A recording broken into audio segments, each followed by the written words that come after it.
All right, next up are fallacies. Fallacies are mistakes in logic, bad logic. There are literally thousands of these. I'm checking the time, by the way. Okay, we've got plenty of time. Um, there are literally thousands of these. They have Latin names and English translations of those Latin names. There are whole huge volumes of fallacies for both formal and informal logic. Today I'm just going to talk about a handful of them, and these are ones that come up in conversation from time to time. You should be familiar with these and the general idea that there are mistakes in logic. And these will take you a moment to write down, so I am going to track those of you who are kind enough to give me a video.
Circular reasoning, sometimes called begging the question.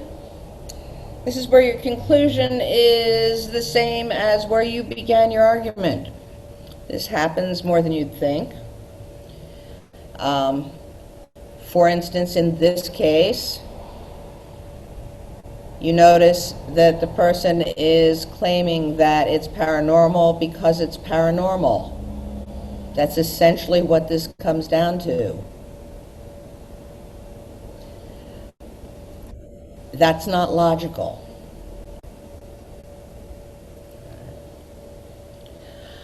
I'm going to give you the classic example. This is the one that was taught for years. It offends some people, so let me explain after I give it to you, but it looks like this. I warn you, okay, this could bug some people.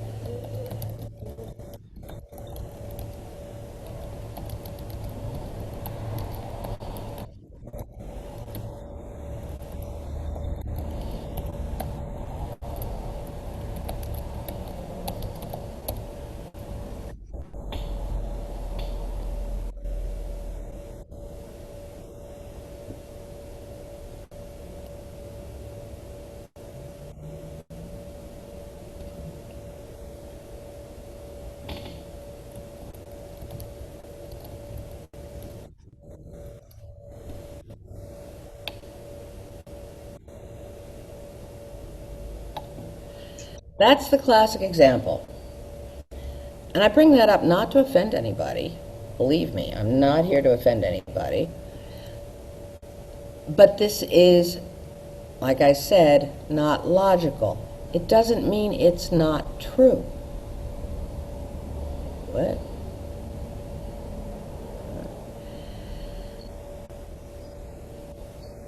Logic is based on provable statements, statements that have evidence.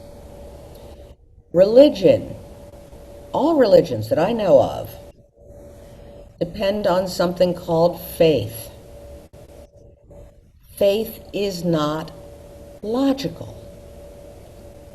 Faith, by definition, is believing in things you can't prove. That's what it is. I'm not saying it's wrong. I'm saying it's outside the scope of logic.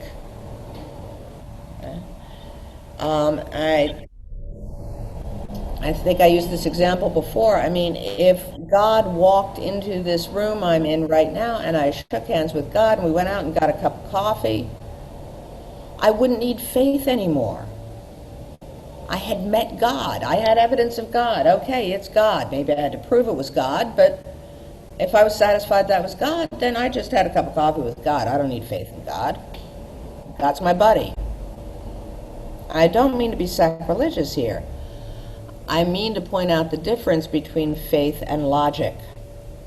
Faith is perfectly valid, but you can't argue your faith logically, or it's damn near impossible. Philosophers have tried since the beginning of philosophy to argue for the existence of God, and there's always another philosopher who comes up behind them and disproves it. Because ultimately, if you are discussing your religion with somebody, it always comes down to that statement, you just have to believe. It comes down to what they call in religion a leap of faith. That leap of faith is not logical. Okay? It's not wrong, but it's not logic. Don't try to argue for your religion logically. You can't get there. You have to do it with pathos. You have to do it with ethos. You can't do it with logic. All right, have I offended anybody? I want to clear it up if I have. No. Nah. Okay, glad we're good.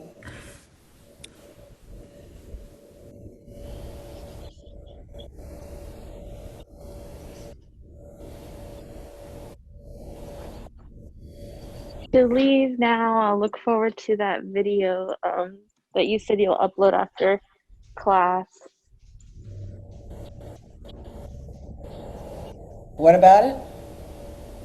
No, I just said I'll look forward to seeing that video because I have to go now. Oh, okay. All right. Okay, bye. All right.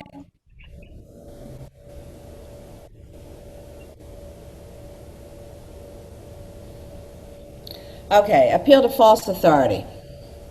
Why is this statement bad logic?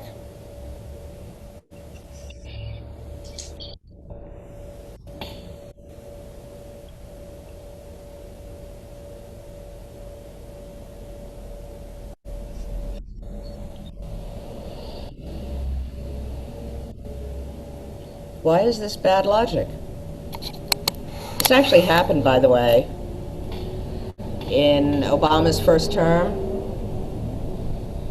He announced in the final basketball, college basketball tournament that he was betting on the Tar Heels to win, and the odds in Vegas flipped. People actually moved their money after Obama announced that he was for the Tar Heels. Why is this a problem? Because there's no evidence? Well, Look at the name of this thing, appeal to false authority. What's going on here? Obama is not a sports statistician. He's a Harvard MBA politician. He's a Harvard lawyer politician. He's not if he was a sports statistician, then it would make sense, but he's just a name everyone knows. He's a name everyone knows. He's a constitutional law scholar. He's got a lot of credentials. He could speak on a lot of topics, but back in that day, his basketball skills, he was apparently pretty good at a pickup game on out there somewhere in the world. Exactly. Okay?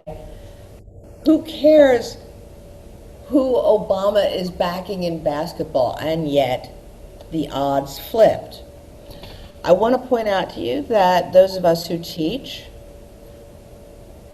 our all too frequently guilty of making pronouncements about things outside of our field. Okay? Take it with a grain of salt. We are authorities in our field. We go out of that, okay? It's just an opinion that is no worse or better than yours. And I try when I step out of my scope here to tell you that I've just done that, but I slip up from time to time. If it's not about communication studies, I'm not an authority. Okay? And keep that in mind. Sometimes because your professors just forget. They just slip into conversational mode with you guys and, hey, what do you think about what's going on out in the streets, blah, blah, blah, blah. And they kind of forget that you're taking this, or you could take this as, the official announcement of what the intellectuals think or whatever. For this reason, a lot of like major world religious authorities try to avoid talking about politics because they know that if they express their political opinion, people will say, "Oh, that's God's opinion." Oh, it gets worse than that in our culture. I mean, every one of us, I think, except me because I'm perfect, listens to celebrities on all sorts of topics. Okay, we listen to rappers on politics. We listen to the Kardashians on all kinds of things. We listen to Beyonce. I mean, everybody's all excited because Beyonce or Brianna or one of them showed up at a rally. I'm like, so what? She showed up at a rally. All right, that's cool, I guess. But is it more than me showing up at a rally? I don't know. We do follow, and we do our influence, whether we like it or not, by Martin Sheen or Johnny Cash on politics. So be careful. That's not logical. Yeah, putting your stock in what specifically entertainers.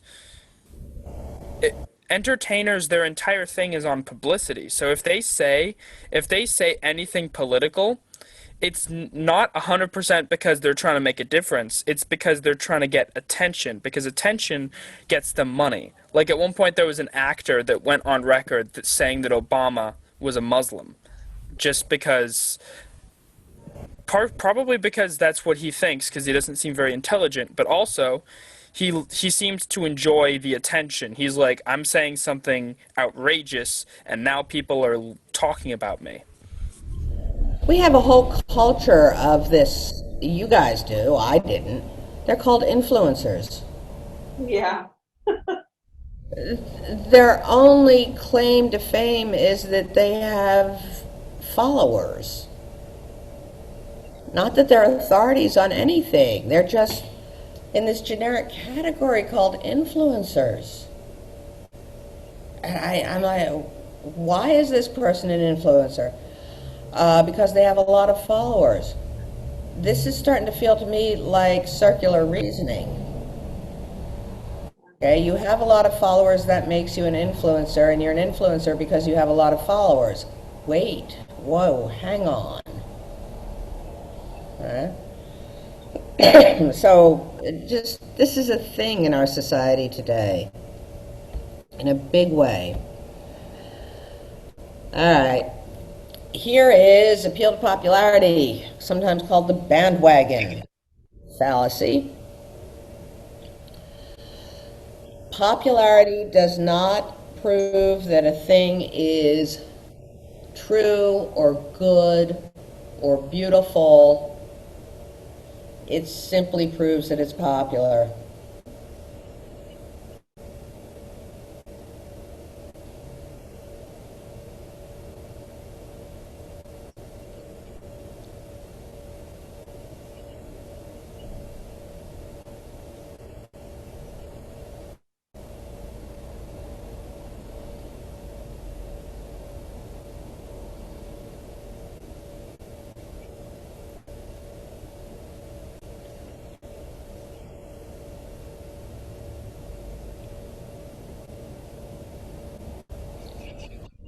And if I want to go a little bit deep into this one, This is the fundamental flaw of democracy.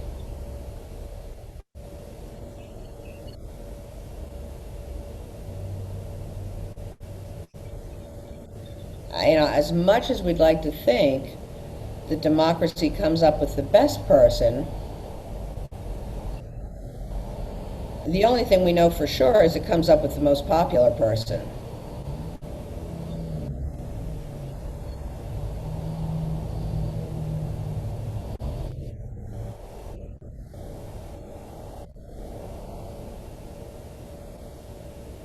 And we somehow like to think that the most popular person must be the best person.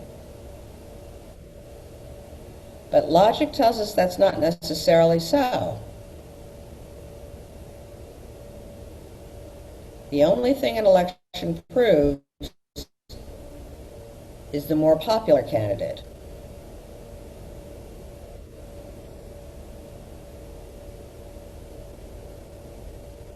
And some people will tell you that democracy is the best government that we could have, and maybe that's true. It doesn't mean it's perfect. It doesn't mean it doesn't have deep vulnerabilities.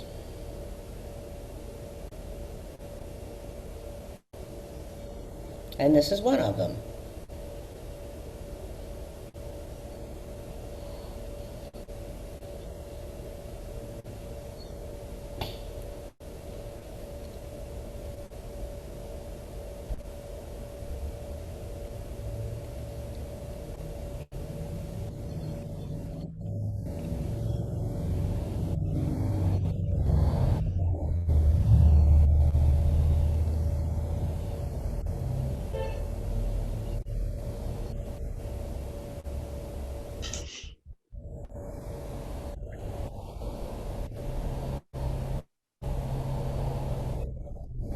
Okay, next slide. Are you ready for the next one? Yeah. Okay. Post hoc ergo propter hoc. That's the full name, post hoc ergo propter hoc, without the parentheses. It's usually just called a post hoc fallacy. Literal translation is post means after, hoc means that or the thing, ergo means therefore, propter means because of, hoc, that or the thing. Those are all Latin words that pop up in English from time to time. We talked about this when we talked about hypothetical syllogisms.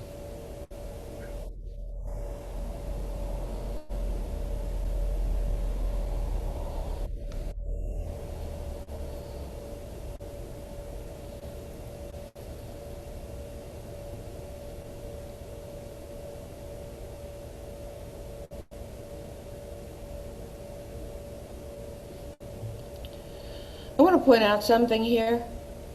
I think it shouldn't confuse you, but maybe it will.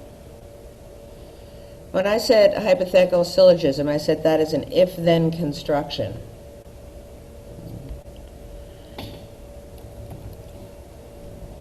Very often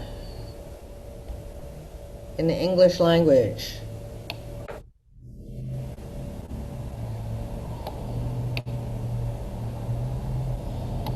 we have an implied then. We skip the word then. If you go to college, you'll make more money. It's still hypothetical. If you go to college, then you'll make more money. That statement is missing a lot of information. It doesn't say what you're going to study in college. It doesn't say what other opportunities you have if you don't go to college. It doesn't say all the things you need to do in addition to college to make more money, like pick the right major, know the right people, all of those good things. Okay.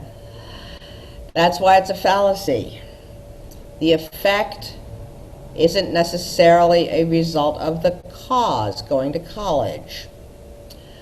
How many of you have ever played organized sports? Got any sports people in here? No. Adam? I was a cross country kid in high school. Okay. Yeah. Yeah, football. We got several of you who are sports people. That means, as far as I can tell, that you are superstitious. Okay? Every sport, every athlete I have ever known has had to wear their lucky underwear or whatever, and if they didn't, they lost the game because they weren't wearing their lucky socks or their lucky underwear, or they didn't spit in their hand or whatever it was. And I'm going to guess that pretty much everyone else in the room is to one degree or another superstitious. Now, maybe you'll tell me you're not. Oh, I'm not superstitious. But I'm going to guess that if you broke a mirror today, you would immediately think about 7 years of bad luck. Okay, it'd be the first thing that went through your head. Some of you are more superstitious than that, but don't tell me, black cat crosses your path. You don't go, oh, that was a black cat, wasn't it? If a black cat crosses my path, I'm like, what? Can I pet the cat? I like cats. Cats are fun. Yeah, but you will also maybe flicker on that superstition. All superstitions are post hoc fallacies, every one of them. That's why they're superstitions. It's the definition of a superstition. You are expecting an effect from a cause that is not linked to that effect. I totally believe in my heart of hearts that when I wash my car, it runs better. Maybe some of you believe the same thing. It has a little more pep. It handles a little better. Grabs the road a little bit. That is total nonsense. My car does not run better because it's clean. It really doesn't. And yet I totally believe it. Okay? It's a post hoc fallacy.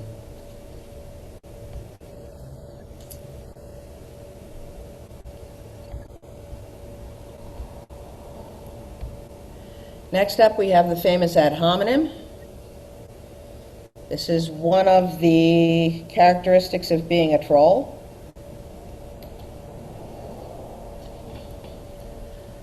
You got nothing to say, so you start attacking the person.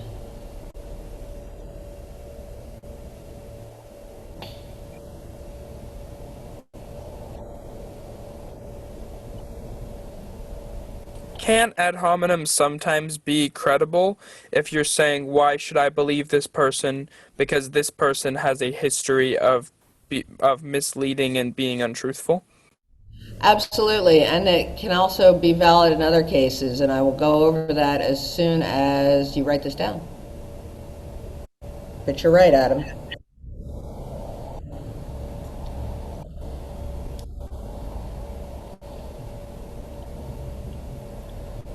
It's like back in 2016 when during a debate between Trump and Hillary, Trump went he made a big internet splash by just saying, "What a nasty woman." Yep. And it got a lot of people loved that he did that, and a lot of people were very upset. Same when Hillary called people deplorables. Yeah, that was political suicide. Okay, both of those were ad hominem attacks. Okay. And both are very bad moves. They're desperation moves. But as Adam was pointing out, that this, and anytime anybody calls out a fallacy, you can argue that it's not a fallacy. Let me give you a classic example here. You guys are, for the most part, too young to remember this. Bill Clinton. You guys remember Bill Clinton? Yep. Okay? Yep. If you weren't alive for this, briefly, Bill Clinton got it on with an intern under his desk in the Oval Office. All right, and it became a big thing. And he was brought up on charges of lying to Congress about it. And he was facing impeachment. And the Republicans screamed, "This is an ad hominem attack, man. You're just attacking the man. Nothing he's done has anything to do with him being president. Why are you impeaching him? Because he's got issues with young women." And she was a full-grown woman, young, but full-grown. Her name was Monica Lewinsky. Interestingly, the Republicans came back and said, no, it's not an ad hominem. It's not a random attack on him. This is the man who has the responsibility for setting off the nuclear bomb, for sending people to war. Okay? He's a guy who is the moral leader of this country. And apparently he doesn't have the moral sense to know you don't get it on with an intern under the desk in your office. He said, this isn't an ad hominem attack. This isn't random, out to get him. It was a fascinating debate because the whole country was arguing about whether or not it was an ad hominem attack on Bill Clinton to challenge his morality on the basis of what he did. What's interesting is that the people who who said this isn't an ad hominem, we are simply looking at the morals behind being president, and even though the morals had nothing to do with the actual office of president. But then later, those same people were saying, no, it's okay if Trump blackmails Ukraine, and the fact that you are trying to impeach him, you're only trying to impeach him because you don't like him. It's not because he blackmailed Ukraine. Yeah, Sexually harass women or anything else. yeah. Now let me say, in fairness here, we are talking about events that are 30 years apart. I don't think anyone's talking about literally the same people. Some of them were there 30 years ago, but literally speaking, there are other people, same offices. Okay? But in this circumstance, for instance, I say, as a woman, I say, men's locker rooms stink. Okay? As a man, I say men's locker rooms stink. Well, hang on, let me finish what I'm saying here. It is entirely valid to ask, what do I know about men's locker rooms? Okay? It wouldn't necessarily be an ad hominem to ask, what does a woman know about men's locker rooms? Have I ever been in a men's locker room? How many have I been in? What do I really know about men's locker rooms? Fair questions, actually. So you can disagree that a thing is a fallacy, is all I'm saying here. We have your famous hasty generalization. It's a categorical syllogism.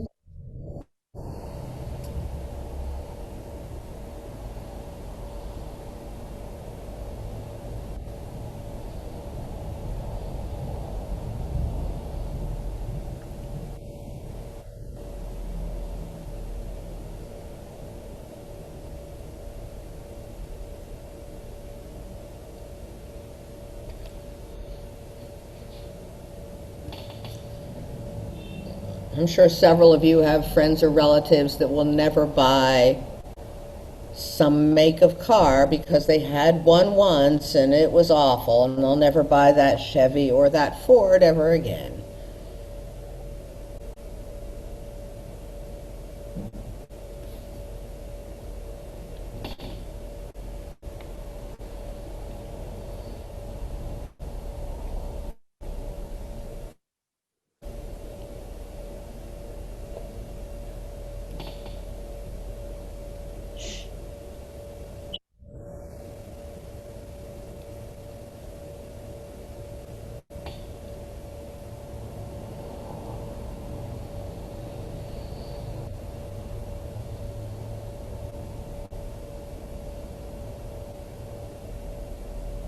And I don't mean to bash on Fiats. I've owned two of them. They were wonderful cars. But I heard this all the time with my Fiats.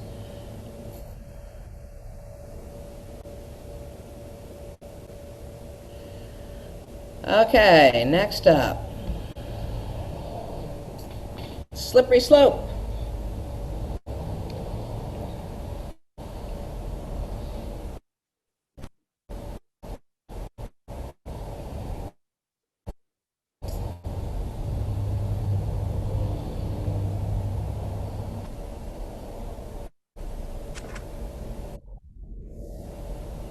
Anyone recognize this? Yeah, that's a containment policy. And That's communism. the whole idea behind the containment policy. It was called the domino theory.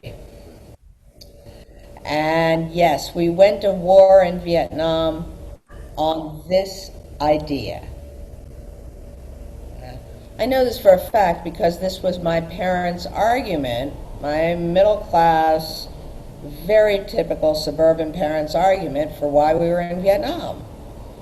Most of the country agreed with this statement. This is where you take cause and effect out beyond anything you can possibly think is real. You're totally future tripping here. And history proves that this whole argument was in fact wrong. It was a fallacy because this didn't happen. We didn't stop them in Vietnam. We lost in Vietnam. None of this happened. Yeah. We lost in Vietnam. Laos became communist anyway. Cambodia became communist for a while because of us. And then India never became communist. Neither did Pakistan, neither did Asia, and they told us it was going to go, take over Africa, and it was going to jump across the Atlantic Ocean and take over South and Central America. It was ridiculous, the whole thing. Ideological pandemic. Yes, exactly. Yeah.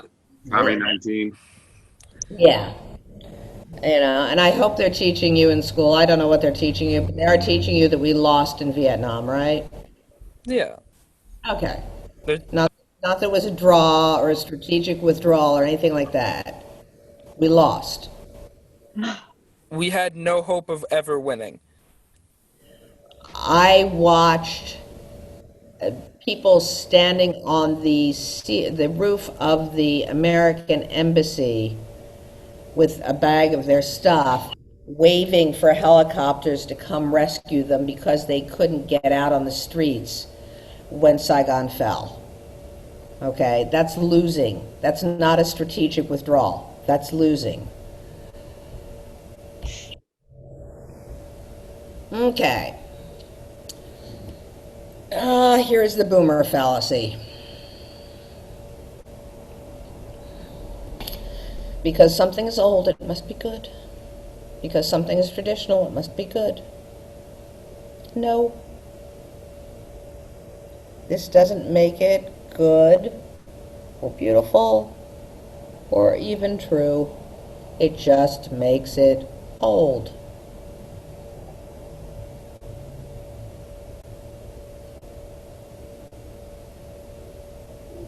You see Whenever you hear the phrase "back in my day," you know that ad antiquitatem is about to happen.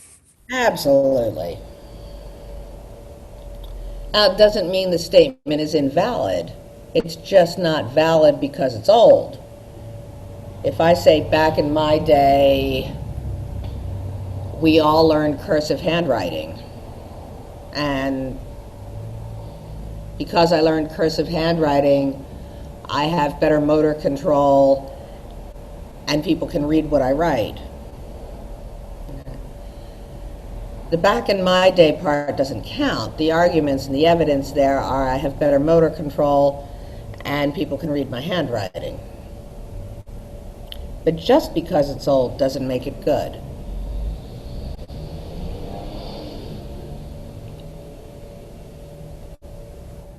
Yeah, because they're like, cursive has always been around.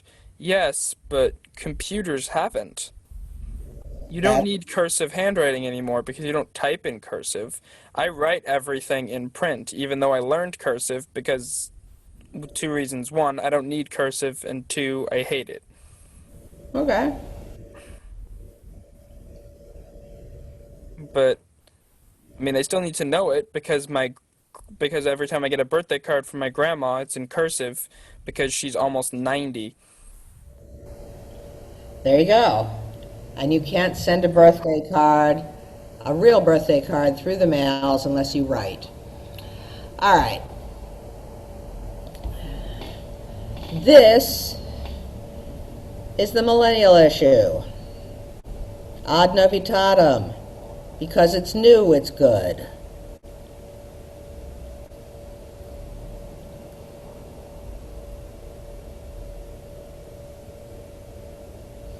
I think I have to update this slide to iPhone 11 now. Is that correct? Yes. This slide started with the iPod. Before iPhones, before iPads, there was an iPod. I have to go through and periodically just change it up. Because it's new, it's good. And people in your generation love you like I do, but you stand in line for blocks and blocks and blocks to get an iPhone 11 because you only have an iPhone 9. What is wrong with you people?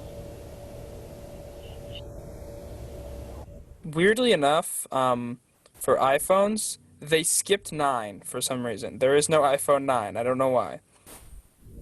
You see, I'm old. I don't know this stuff. No, it's fine. It would make sense for you to think that. I was thinking, oh, I wonder what the iPhone 9 is going to be like.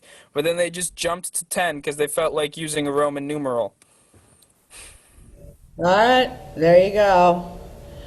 Um, I'm just saying, millennials, okay, just cause it's new doesn't make it better. It just makes it newer. And every time you say, okay, boomer, because we talk about back in the day, remember, we're looking at you going, damn, you gonna lay down another $1,000 for a phone? In our own way.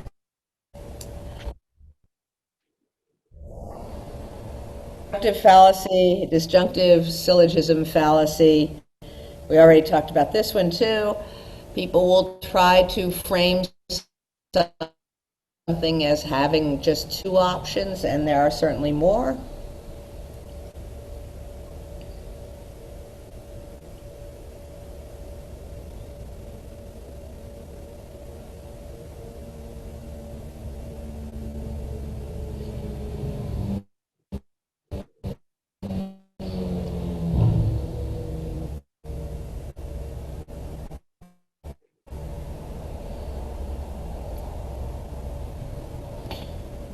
And I hope I don't have to explain that one again.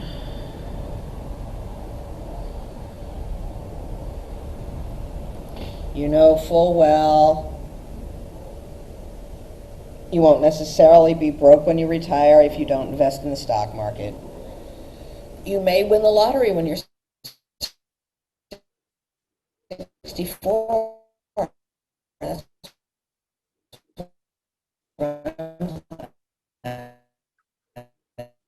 Miss Radford, you're breaking up and we can't hear you.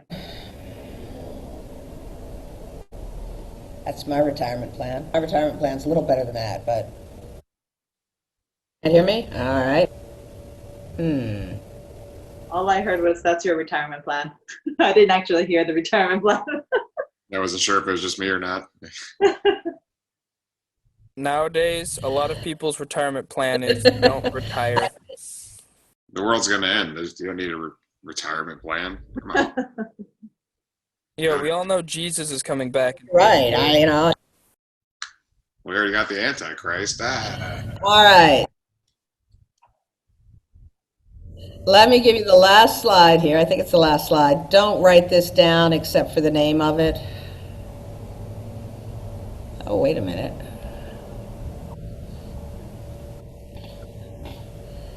This is called